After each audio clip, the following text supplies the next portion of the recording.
J'ai...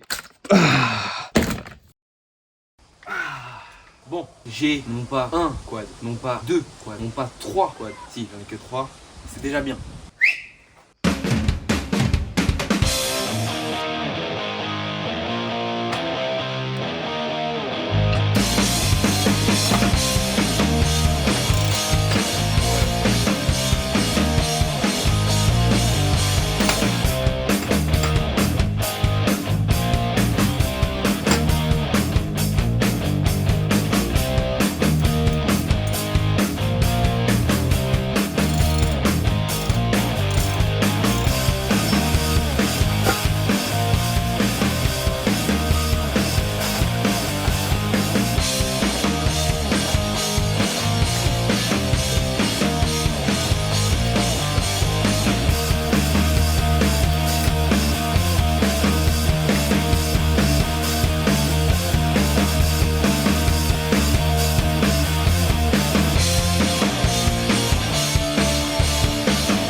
Pas suivi là.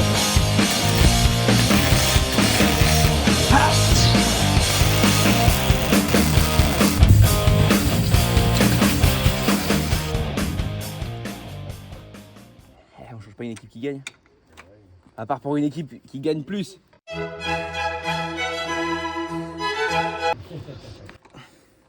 Cet outil est vraiment nul. Ça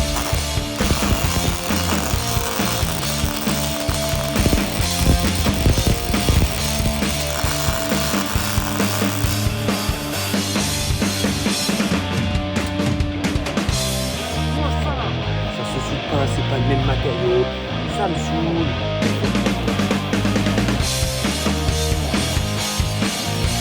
On enlève le moteur, on démonte le moteur, on prépare le moteur, on remonte le moteur, on met le turbo. On va aussi monter tout ce qu'il y a. On va mettre le châssis tubulaire à nu, on va le repeindre en noir. Que dire de plus? On va repeindre les carénages en noir, on va tout peindre en noir. On va mettre des néons sous le quad.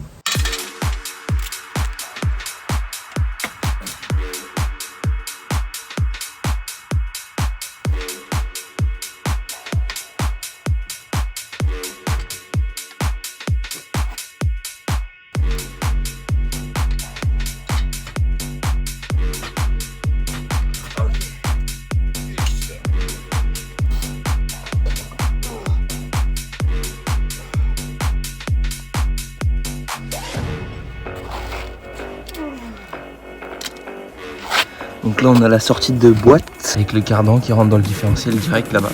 Ça c'est beau ça. On a le variateur, on a la courroie. Waouh. Un peu peur d'enlever le carter là.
On the dance floor.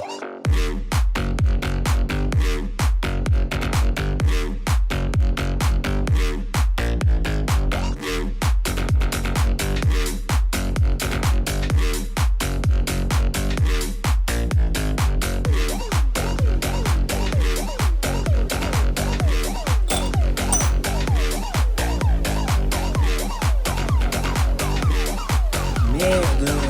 Mais quel con.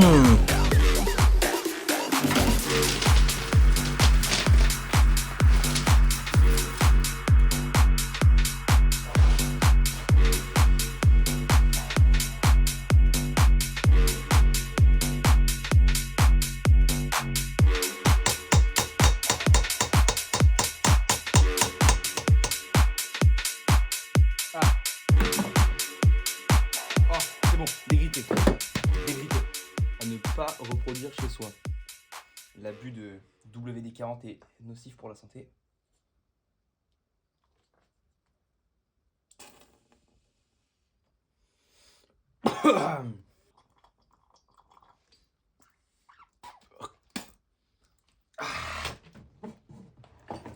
Allez, voilà.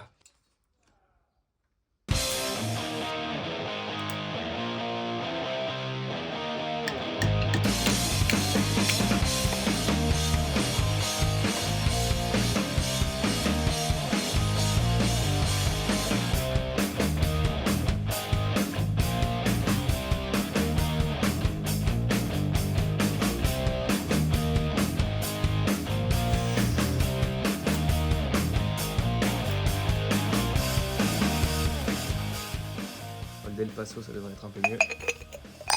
Voilà, parfait. Donc là, du WD-40. Ce qui fait toute la différence, le nettoyant frein.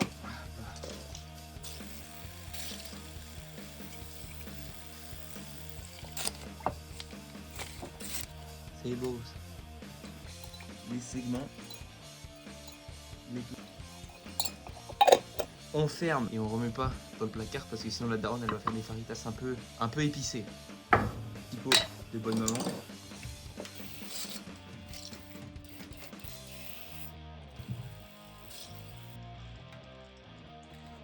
Bon, la technique du cylindre, je sais pas. Je suis médusé. Je suis médusé. Et allez, au dodo. 1, 2.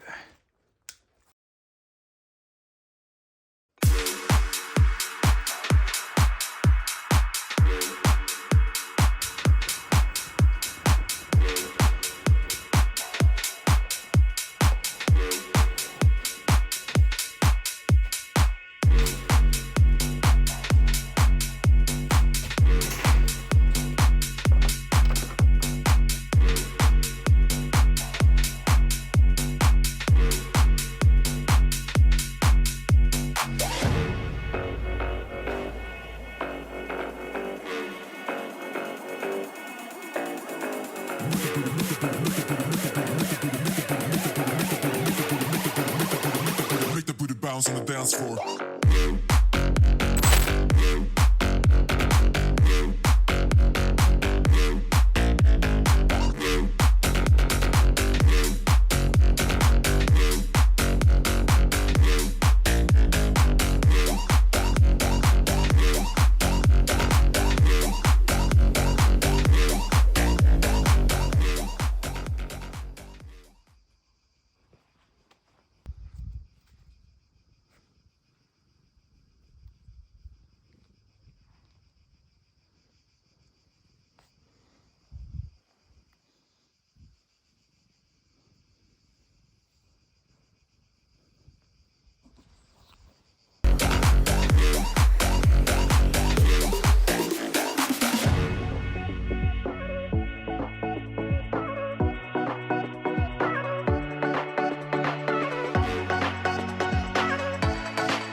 Make the booty bounce on the dance floor.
Alors, qu'est-ce que c'est le plan? Parce que là, on n'a pas trop... J'ai pas expliqué grand-chose. On va faire un petit room tour. J'ai ce quad. On va l'appeler le rouge. Celui qui est là-bas, enfin ce qu'il en reste, c'est le bleu. Et il y en a un troisième qui arrive, qui n'est pas encore là, que je vais aller chercher dans la semaine.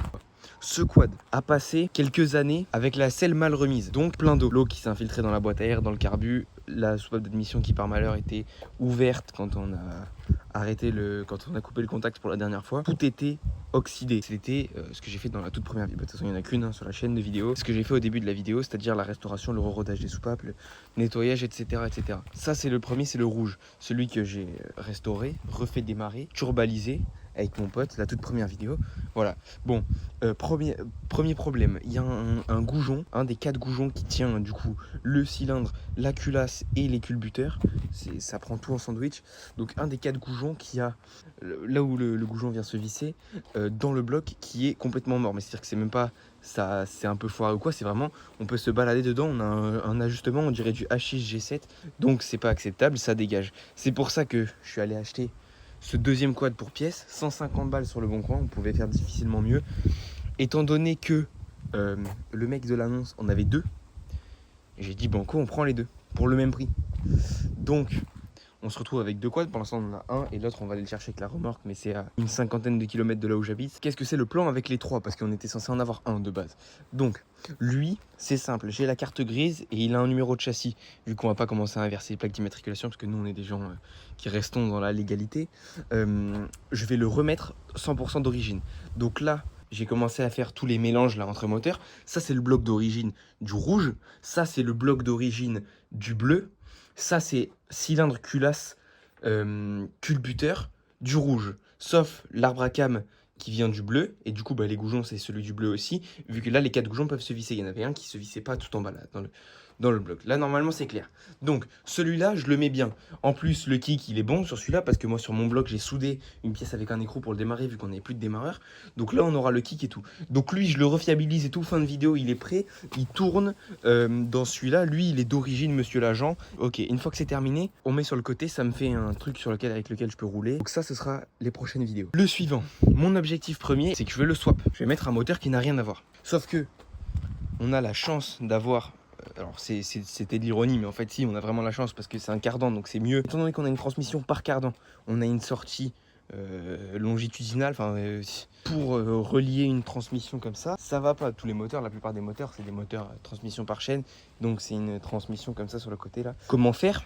De monter une couronne ici, il n'y a plus qu'à relier avec une chaîne au moteur. Ce que je veux moi, c'est un kart. Le troisième châssis, on va le découper, souder, ressouder, tout ce qu'il faut. On va faire un kart. Le moteur que j'ai trouvé, c'est un moteur Kawasaki. La fiabilité japonaise sera de notre côté. Moteur Kawasaki GPZ 500, donc 500 cm3. C'est plus de 2 fois la cylindrée d'origine de celui-là. Je pense qu'à 500 on est pas mal, surtout si on met le turbo. On va avoir un truc quand même aberrant. On va mettre le grand angle. Ça c'est le projet, c'est le prochain projet qui va me demander pas mal de taf. Donc justement, il me faudrait un petit peu d'engagement si possible. Ce qu'il faudra faire premièrement, mais je parle des petites œuvres, hein. Je parle pas du gros œuvre, mais par exemple, cette fixation-là, il va falloir la mettre par là, histoire d'avoir les triangles beaucoup plus hauts. Là, si on regarde au niveau des butées de triangle, on a vraiment de la marge, parce que la butée, elle est là. Donc en fait, le triangle, il peut être dans l'axe de mon bras. Ça nous permettra de remonter les triangles beaucoup plus, histoire d'avoir une garde au sol qui est beaucoup plus faible. En fait, le but, c'est de mettre le siège au niveau là où était le moteur. Donc l'objectif, c'est de mettre un moteur à l'arrière. Je vais pas le mettre à l'avant, moi je suis pas comme Ovid. Mais pour mettre un moteur à l'arrière, étant donné que moi je suis déjà au milieu et qu'on n'a pas une place qui est infinie, la seule solution envisageable, c'est de mettre le moteur au-dessus. Donc ça veut dire qu'en fait là, si je résume, globalement il faut couper ici. Là, là, là. Ensuite, je mets des tubes verticaux pour rigidifier ici et ici, ça on est d'accord. On aura 3 barres pour tenir le moteur, c'est largement suffisant, 3 barres de chaque côté. Et on coupe, disons là, et là, pour rallonger de au moins 30 cm à peu près de ça. Parce que sinon, là, on peut pas mettre nos pieds. Si on est ici, nos pieds, où est-ce qu'on se met? Il faut qu'on puisse mettre il faut que je soude en fait les pédales à ce niveau-là. Donc, voilà. Il faut savoir d'ailleurs que le moteur GPZ 500 est équipé d'une boîte à 6 rapports, si je dis pas de conneries. Moi, je reprends les cours dans une semaine. Ça veut dire que j'ai une semaine pour terminer le moteur et le remonter et faire tourner celui-là d'origine. Et à partir de ce moment-là, ça part pour fabriquer un kart. Donc je vais acheter le moteur sur le bon coin, ça va me casser un peu le portefeuille, mais c'est pas grave. J'ai bossé cet été